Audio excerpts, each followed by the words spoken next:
Hello everyone, and welcome back to the Class 47 Peter YouTube channel, and today you're joining me for another review, and I'm going to be taking a look at the latest locomotive release from Rapido Trains, which is the Western Region 15XX 060 Pannier Tank.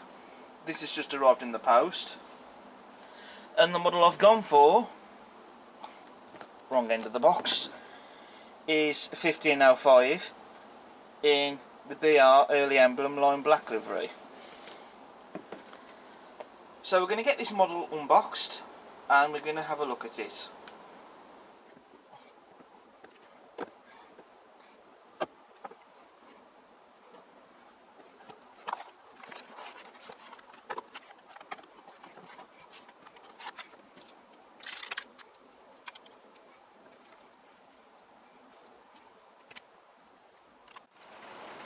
So here's the Rapido 15XX out of the box and down on the layout. Now I have to be completely honest with you, this is the second model that I've had. This one that you're looking at right now isn't the one that I originally bought either, and it didn't originally come from the retailer where this one come from. This one, 1505, came from Athens, but that's not where the original one I bought came from.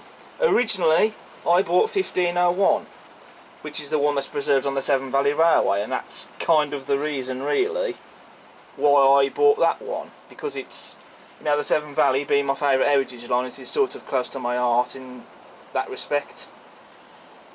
However, when I received the model, the quality control of that model was shocking, and I wish I'd taken some photographs of it now so that you guys could see this. But basically, when I unboxed that model, the chimney came off, and trying to fit it back in place, it just wouldn't sit right. This little bit of detail on the side of the smoke box, that was bent. One of the rain strips on the roof had broke off. These bits of detail just in the cab there, I think are they shields or guards, whatever they are, they were glued smack bang in the middle of the cab. So basically you couldn't really see into the cab interior, and likewise if there was any crew in the cab they wouldn't be able to see out. And aside from that, the whistles was also damaged as well, and also there was glue marks. There was a glue blemish, that white misting that you get around one of the detail parts on the top of the model, but also you could see where excess amounts of glue had been applied for some bits of detail, and you could see that under the paint. You know, it was just awful really. How on earth that got past the quality control is beyond me. You know, when you spend this amount of money on a model, you expect it to be in immaculate condition. You don't expect it to be plagued with quality control issues. So I got back in touch with the retailer where I bought it from, TMC, and I got it sent back. Now, I did ask for a check replacement, but they were unable to replace me of that one because it sold out. So instead, I got a refund. And I went looking for another 1501 elsewhere, but all the other retailers seem to have sold out on them. Except for Kerr now, they have one left, but, you know, I thought it was a bit risky buying that particular model when there's just one left, because you don't know if that's going to be a good one or not. So I went to Hatton's. Instead I bought 1505, which is the next best one from 1501. It's in the same livery as 1501, except it doesn't have the copper cap chimney. And I have to say, this model that I have, it is better, much better than the last one I got, but this one hasn't been without its quality control issues either. One of the whistles had come off and I had to glue it back on. I might not have necessarily glued it back on perfectly, but it's the best I can do. Also, the smoke box door number plate was wonky. At first I thought the smoke box door had not been fitted correctly, but no, it was the smoke box door number plate that wasn't fitted right, and it was really wonky. So I've straightened that out. And aside from that, there was a paint chip also on the boiler, but I've sorted that out. The only thing at the moment that I personally don't like are these shields here, or guards, whatever they are, that you see in the cab. And these, again, like the previous one, they're just glued smack bang in the middle of the cab, so you can't really see into the cab interior. And I don't particularly like that, so I'm going to have to do something about that myself. So I'm going to have to take the loco body off to try and sort them out. I might even take them out altogether or just reposition them. But I will be sorting that out. Okay, so now we're going to actually move on to the detail of the model. First of all, something I'm sure you all want to know at this point, does it look like a 15XX? Is it accurate? Answer to that is yes. Everywhere you look at it, it's a 15XX. They've got the shape right, the proportions are correct, but also all the detail is there that you'll see on the preserved example. I don't just dabble with model railways, I do go out into the real world and I film real trains as well on heritage lines and on the network. There's plenty of footage you'll find on the channel that I filmed of 1501. So I can say that all the details that you will see on that loco are on the model. You know, they've pretty much got it spot on with this. So I take my hat off to Rapido for that, because the market does want not only detail but accuracy as well, and that's what you're getting with the model. So first of all, we're going to start with the buffer beam. As you can see, you have the rivet detail on that, and you also have sprung metal buffers as well. And the buffers are very nicely done as well. In fact, also on the previous model, something else I forgot to mention. There was smears of glue on that one, on the buffers, like someone had been handling the model and they got glue on the fingers or something. But these ones, they're fine. Also, you have separately fitted lamp irons as well. They've got the face of the loco correct. They've got the profile of the smart box door correct as well. You've got separately fitted smart box door darts, and you have the smart box door number plate with the loco's ring number printed on that. You also have a shed code crisply printed onto the smart box door, which is 81A. That was the shed code for Old Oak Common, which is where this loco would have been based. You can also see we have a separately fitted metal handrail running down alongside the boiler on the smoke box, and it has that curve up around the top of the smoke box door as per to the prototype. You've also got this little bit of detail here at the side of the smoke box door. I think, is that a lubricator pot? It's there and it's been painted. And you've also got a separately fitted lamp iron just on top of the smoke box door. There's also a handrail on the smoke box, as you can see, just there. You've also got rivets. You've got the outer steam pipes, and look at the tread detail there on the running board. Again, as per the prototype, and that detail looks fantastic. Moving to the chimney, and the thing that I find interesting with it is that it's not all one piece. Basically, the bottom of the chimney is part of the moulding of the smoke box, but the rest of it is a separate fitting, as you can just about see with that line going in the middle. This camera really doesn't want to focus today. Now, I'm not too sure why that's the case. I mean, it's not something that necessarily detracts from the model, but I do find that a bit of an odd choice, considering I can't say I've come across any other models where only half of the chimney is removable and the rest of it is moulded onto the smoke box. The chimneys are usually all one separate piece fitting. So I don't quite understand why that was designed like that, but hey ho, it is what it is. Make of it what you will. There's a large amount of detail that you also get on the boiler and on the tanks. You've got the GWR style safety valve there, the washout plugs, the water filler caps. We've also got handrails, metal ones that are separately fitted onto the water tanks, and metal rings as well. You do appreciate the level of detail that's gone into this model, even down to the footsteps attached onto the front buffer beam here, and even on the cylinders. You know, they really have packed a lot of detail into this model. Like I say, all the detail that you see on the prototype, it's there on the model. They haven't left anything off, and it looks fantastic. One other interesting thing I've also noticed is that some of the link motion appears to be made of plastic, whilst the rest of it is metal. This bit here and this part there, excuse me joint finger there pointing to those bits so you can see where they are. I mean, it's not too noticeable because standing from a certain feet away from it, it actually doesn't look all that noticeable that it's made of plastic. It's only when you look up close to it where you can tell. And I suspect that might be because of the detail that you can see on those parts, that perhaps it's made of plastic. As long as it's durable and it's going to be reliable, then I don't mind. But I also find it interesting that it has been made of plastic and not metal. But it's not the first time I've come across a model that has parts of link motion made of plastic, to be honest. But like I say, as long as it's durable and it doesn't break and it's not brittle, then I'm totally fine with that. Covering the rest of the detail on this model, you have all the separately fitted pipe work just underneath the water tank and the cab there. You have glazing in the cab windows. You've got the separately fitted whistles as well. For granted, those are not made out of turned brass, but they are still nicely painted, even though I had to glue one of them back on myself. There's also some rivet detail on the cab roof as well. Where it is appropriate, you will find rivet detail on this model.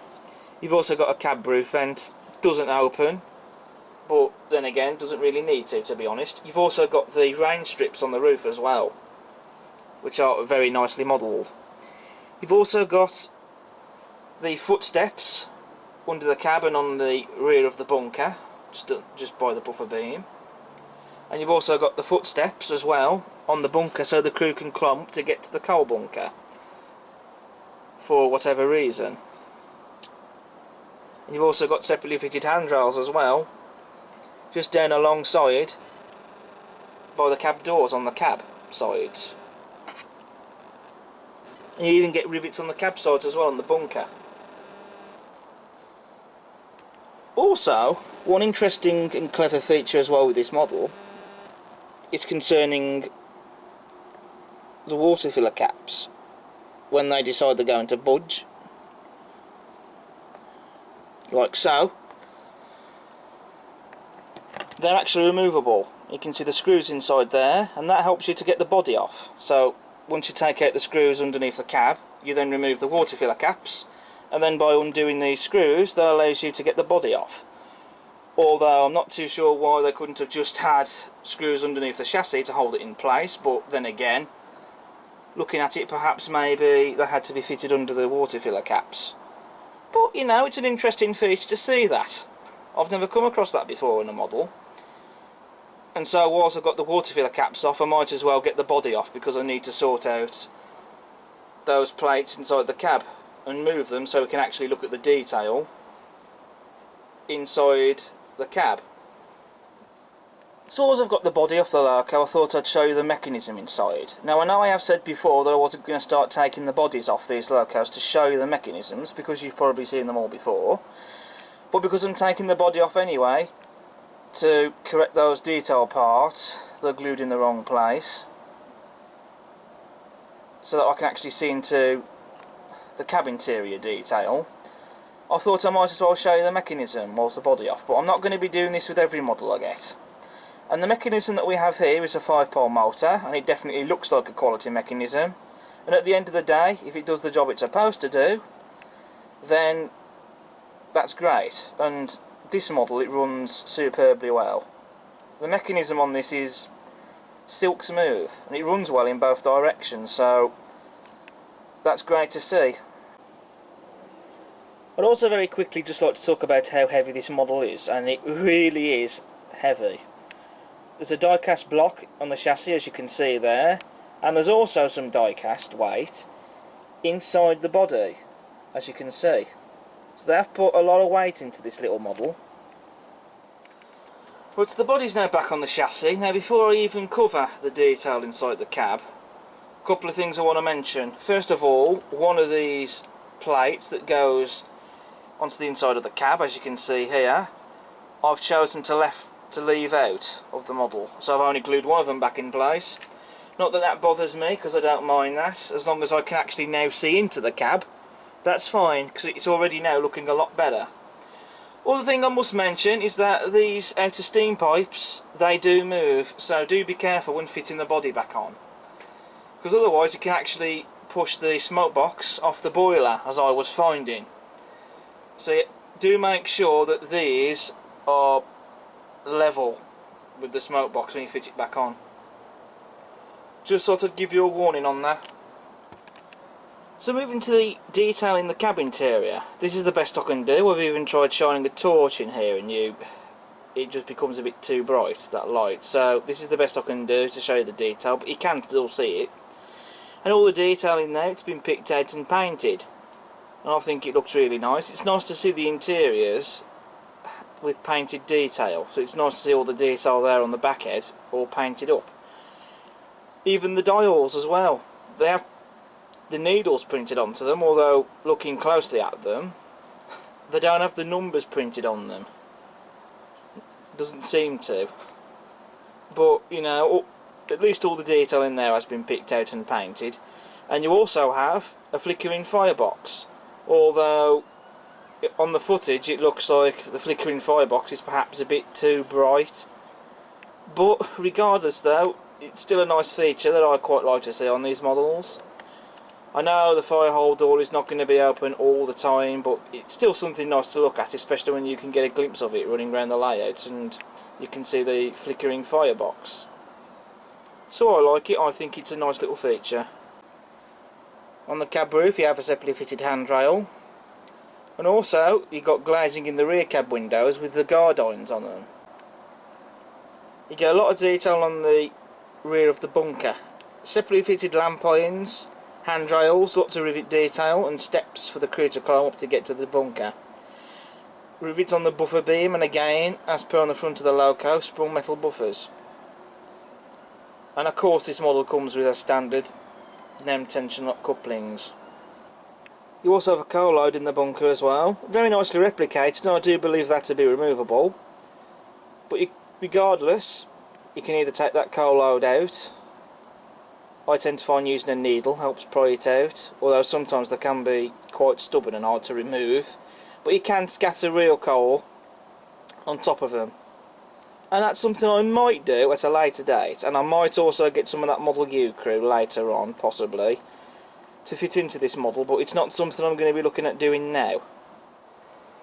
Moving to the livery application on this model, which I think is very nice. Correct shade of black, very nice even coat of paint, no imperfections there.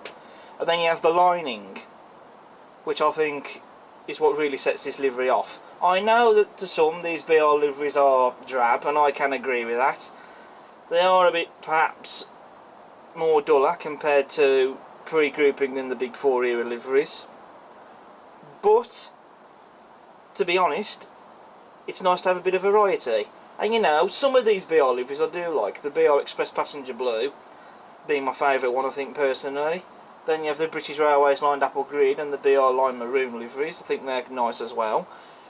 BR Lime Green isn't too bad. I think that looks quite nice. And BR Black, I mean, I can see that being bland, but I do like it though when it's lined. Looks okay when it's not lined, when it's just unlined plain black, but I do think it does look really smart, and particularly when it's lined out like this. That's what I really like about it. It's also got the BR Early emblem as well on the water tanks. Superbly printed onto the model. You've got the red lining there on the cylinders. And then you have the number plate, 1505. Crisply printed onto the cab sides. You see, this is the standard that these models should be coming in. This is what we expect our models to arrive in when we buy them. Not to be riddled with quality control issues like the last model I had, which was just appalling, to be quite honest. Now, the quality control at the factories needs to be improved. It shows that when the quality control is there, the products that we get are fantastic, just like this one. So, spinning the loco around to the other side, there isn't really many detail differences to cover. There are some though. You've got the handbrake inside the cab interior. You've also got steam piping on top of the water tank on this side. You have the reversing lever just here. And you got this little bit of detail here as well on the smoke box that you don't get on the other side. Apart from that though, the rest of the detail is the same. I'll quickly discuss the accessory bag of what we get with a model. So we have vacuum pipes, we got the fire irons, screw link couplings. We also even get spare water filler caps and lamp irons as well. So it's good to see that some spare parts have been provided by Rapido should you lose any of the others. So that's always nice to see. And of course these are optional extras, so you either choose to fit any of these or not. I shall be fitting some of these later on. And I always find it quite fun to do that. Even though sometimes it can be a little bit fiddly to fit some of them, but I suppose that's all part of the fun. So that's pretty much most, if not all, the detail that I can cover on this model. So with the detail now covered, what we're now going to do is we're going to get onto a running session with this model. So what I'm going to do is I'm actually going to get a bit of a Severn Valley theme running session going on, like we did with the review of Earlstoke Manor. I know that this particular Loco 1505 is not preserved on the Severn Valley. The one that is preserved on there is 1501, but it's in the same livery as that one. But I will get Earlstoke Manor running around on the layout as well, just for a bit of fun. And then once we've done the running session, that's when I'll give my final conclusion on this model. So that'll round off the video quite nicely, I think. So we'll see you in a bit.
So we've seen the Rapido 15XX running around the layout with the Crimson and Cream Mark 1 set.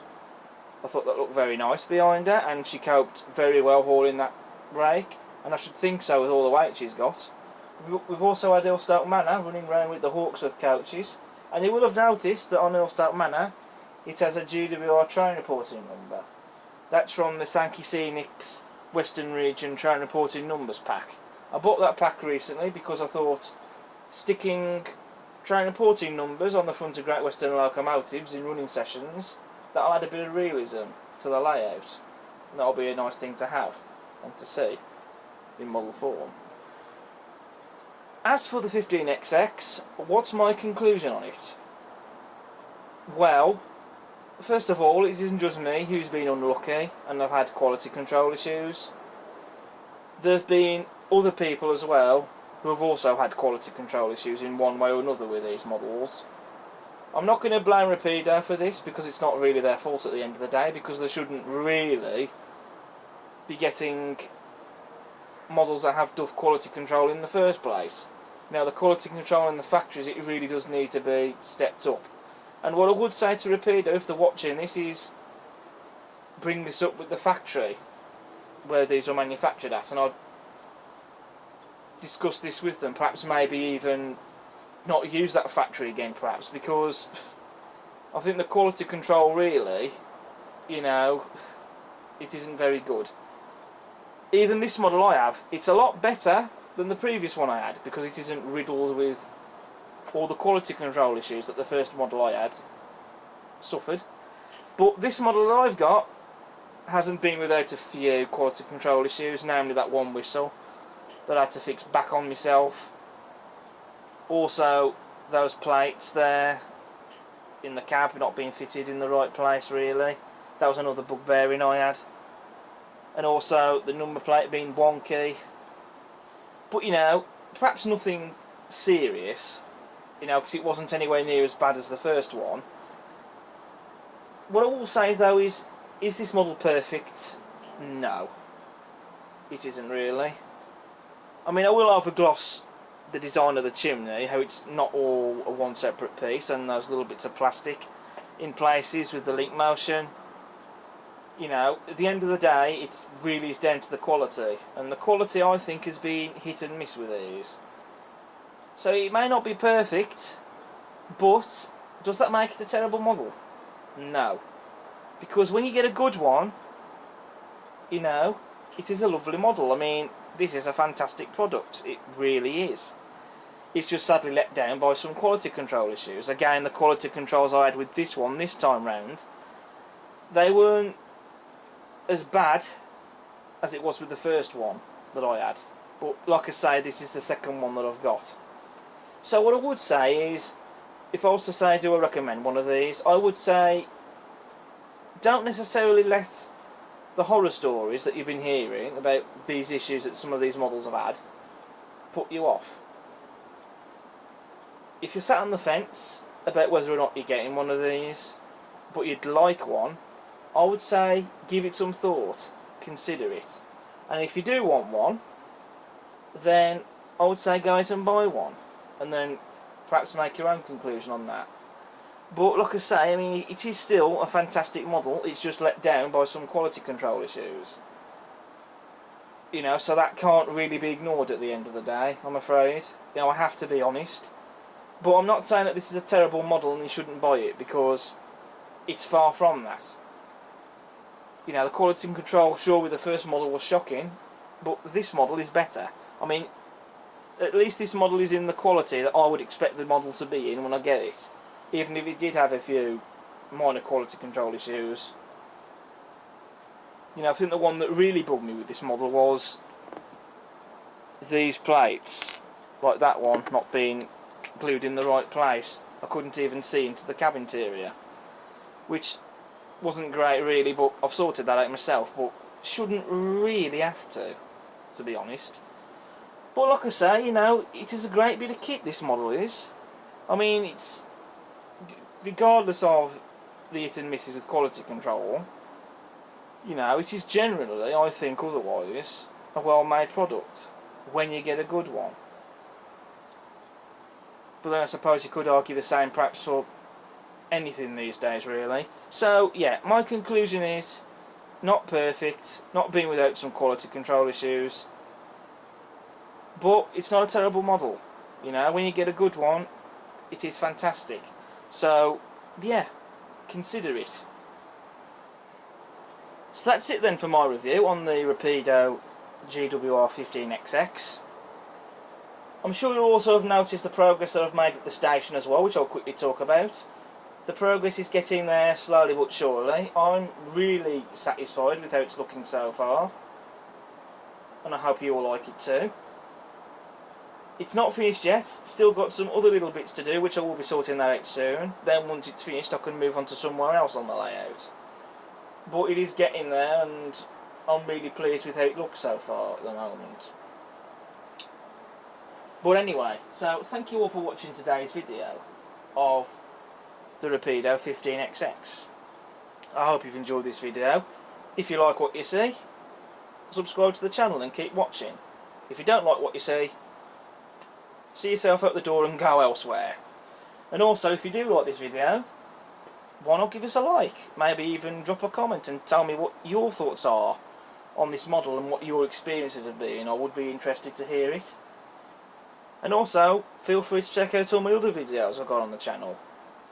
Until the next one, take care. Ta-ta for now.